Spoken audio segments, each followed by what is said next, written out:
The Court of Appeal has allowed the appeal by Teoh Beng Hock against the decision of the High Court Shah Alam, refusing an application to revise the order made by the magistrate in Shah Alam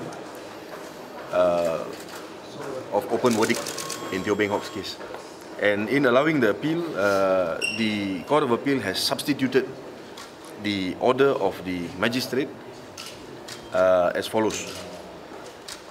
And I read paragraph 24 of Justice Hamid Sultan's judgment.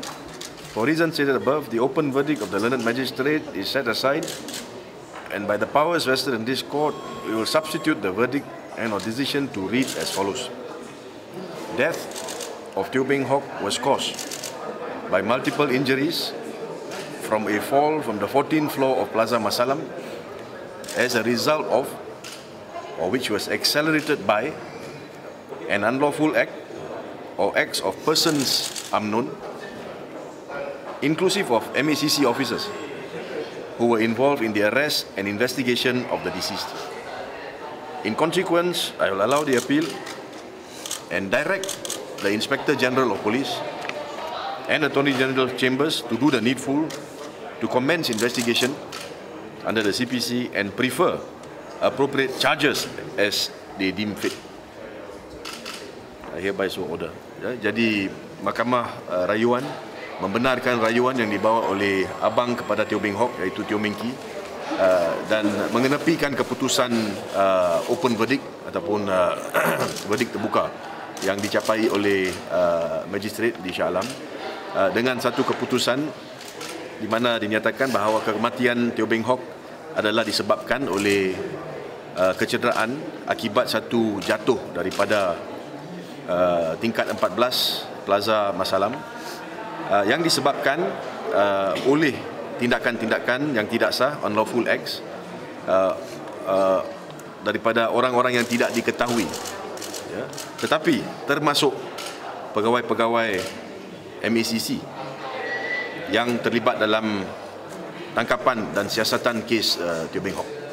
Jadi ianya jelas bahawa mahkamah membuat keputusan bahawa kematian Teoh Beng Hock ini disebabkan oleh orang-orang yang tidak diketahui, tapi termasuk pegawai-pegawai MACC.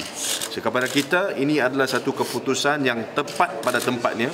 This judgment is, of course, to us, accurate. It has proven what it is we have been saying all this while. I think the family today, I mean, I'll let them comment on this later, but as far as I'm concerned as a lawyer, I think justice has been served.